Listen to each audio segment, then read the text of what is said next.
you ever get that thing where you're working and then your phone goes off, so you have to reach for it, or you really want to check your Instagram feed, or you really just want to do something other than whatever the activity is you're meant to be focusing on?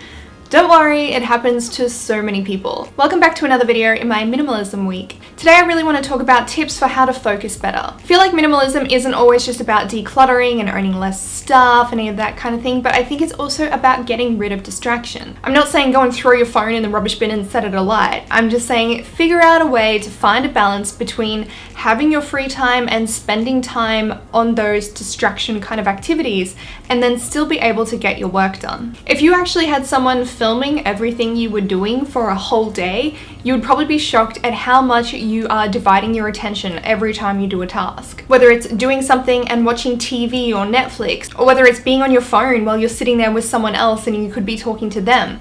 There are a lot of little things that we do that you probably don't even notice that nibble away at us being present in any given moment. I feel like the less present you are in something, the less satisfaction you will find in doing that activity, and you'll want it to be over faster, you'll get bored, you'll be flicking all around the place, and I feel like your thoughts become very cluttered. For me, I feel like true creativity comes when I'm quiet and when things are still. I think I've explained a few times this is why I decorate my apartment the way that I do, because to me it feels still, it feels calm, it feels peaceful. I've got a lot of the neutral colors going on and plants, and to me that is relaxing. When I can switch off, that's when ideas come to me properly. I'm not saying that that creative process is the same for everyone, because by no means is creativity like a one-stop kind of thing. Everyone has their own way of feeling creative.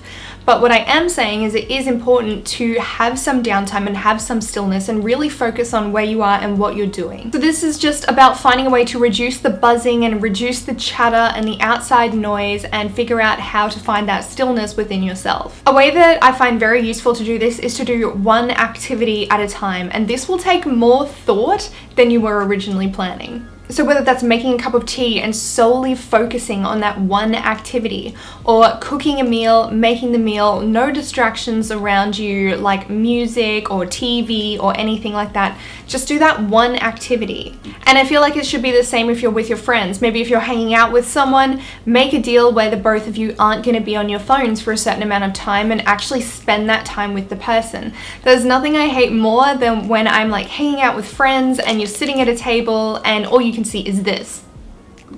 It really causes a disconnect between you. A lot of people do choose to do meditation when it comes to focus. For me personally, sometimes I'll lie down in bed and just have no music on, nothing like that, and I'll just lie there and think, which is my equivalent of meditation, because I don't buy into the whole sit there, cross your legs, any of that kind of thing. That's not for me. I do appreciate the stillness, and I do appreciate having time to my thoughts though. And I feel like another really effective way to do this and get in touch with being still and quiet is to write. This is a very cathartic way of getting your feelings out as well, and you can process exactly what you're thinking, why you're thinking it, and what to do next. It doesn't have to be anything that you put anywhere. It's not like I'm saying start a blog and share all your innermost thoughts on it, by no means.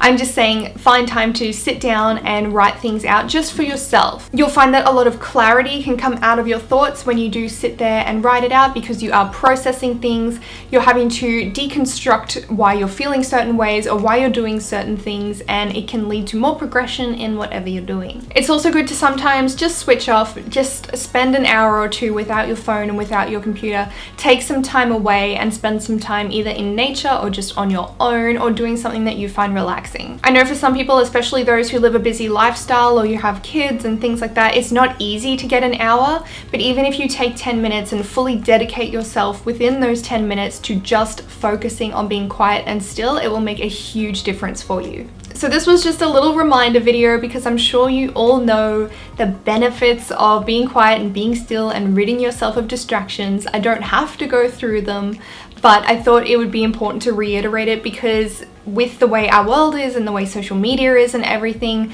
sometimes you can forget just to take that downtime. But I hope you're all doing really well, and I will catch you in the next video. Bye!